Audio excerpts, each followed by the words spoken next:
États-Unis, ça sera à la fois évangélique et catholique, bien que le catholicisme est bien croissant en ce moment parmi la jeunesse, surtout avec l'influence de personnes comme Nick Fuentes et d'autres Exact. personnes. Et donc, c'est en train de repartir très fort.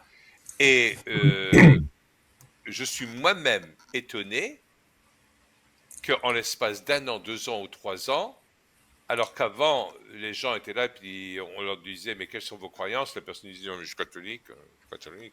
C'était un peu ça. Aujourd'hui, non, je suis catholique. Et on parle d'un catholicisme vibrant, etc. Et il y a une fierté du fait d'en parler pour les gens qui y sont.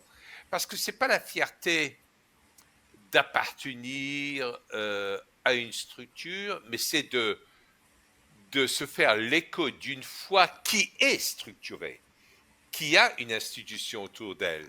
Et on est en train de faire revivre l'institution. Et donc ça, c'est un phénomène qui est quand même très intéressant pour moi et qui va... et je crois que ça serait une erreur de le soumettre à une tendance qui serait menée soit par un Trump, soit par un Poutine. Je crois que c'est bien plus profond que ça. Exact. Il y a une chose, je suis d'accord avec toi parce que il y a une chose que j'ai eu l'occasion de dire parfois en conférence, je crois en l'instinct de survie. C'est-à-dire qu'à un moment donné, dans le désordre économique, mais moral, etc., il y a chez l'homme un instinct qui consiste à arrêter de faire les conneries et à reprendre des valeurs qui ont assuré des siècles et des siècles de solidité à un pays. Bon. Et ça, j'y crois, c'est que peu importe les peuples, il y a actuellement, avec le matérialisme outrancier qui ne peut pas satisfaire l'âme humaine, il y a un retour aux valeurs classiques. Donc ça, c'est l'élément positif, et j'allais dire ouf, et j'y crois. Mais en même temps, ces valeurs classiques ou sécuritaires, spirituelles, doivent être canalisées. Et c'est là où il y a une expression en français, le diable se loge dans les détails, Ouais, ouais. parce que dans le cas par exemple de la Russie, il y a des valeurs certaines qui sont promues contre le wokisme, LGBT, parfait, les drag queens, tout ça, ça doit dégager, pas de problème.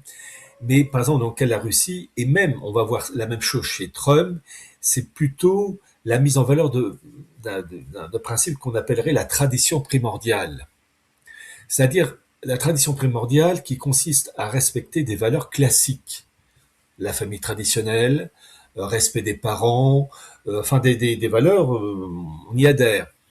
Mais en fait, ces valeurs, oui, qu'on va trouver chez des musulmans, des bouddhistes, etc., mais débarrassées de principes typiquement catholiques, qui sont la Sainte Trinité, la divinité du Christ, ou une Sainte Trinité avec des variables d'ajustement, et puis une dégradation des principes qui caractérisent la Sainte Vierge. Et là, on en a eu l'exemple patent avec Léon XIV, qui a enlevé, il y a eu le dicaster, c'est cette section au sein de l'Église, dirigée actuellement par le cardinal Fernandez, et sous Mhm. l'égide de Léon XIV, qui a dégradé la Sainte Vierge, qui n'est plus co-rédemptrice ou médiatrice de tous les grâces. C'est une sorte de maman pour tout le monde, pour tout le Mhm. genre humain, ce qui n'est Mhm. pas faux.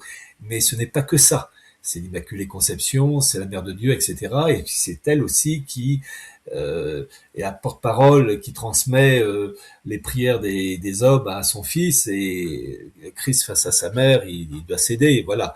Et, euh, et le problème, c'est que le Vatican II, qui n'est pas l'Église véritable, l'Église conciliaire, a dégradé, a noachisé la Oui, Sainte oui, Vierge. Et c'est oui. là, on voit la mise en place d'un noachisme, qui sort de religion, je mets des guillemets pour noachisme, religion, qui consiste à donner des valeurs spirituelles qui, dans la Kabbale, s'appelle le catholicisme d'Israël. C'est-à-dire des Mhm. valeurs euh, contre le meurtre, contre le vol, Oui, oui, en oui. faveur de la famille traditionnelle, mais avec des valeurs contraires à la révélation, contre la Sainte Trinité, contre la divinité du Christ et contre le sacerdoce, et indirectement contre la Sainte Vierge. Tu sais, Et c'est hier quand même, il y a eu l'allumage de l'arbre de Noël qui n'a rien de religieux, on le sait. C'est une tradition païenne, etc. Mais c'est quand même symbolique. aux États-Unis à la Maison Blanche par Donald Melania Trump Trump. et sa femme. Oui.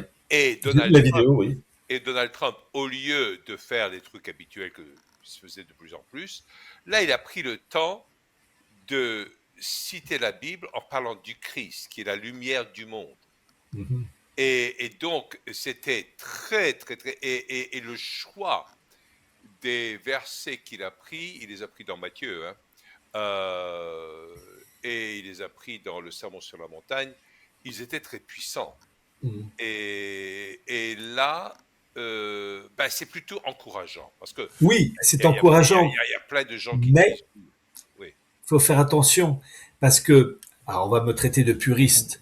Il y a une chose, c'est que faire le bien doit obéir à des lois, à des règles.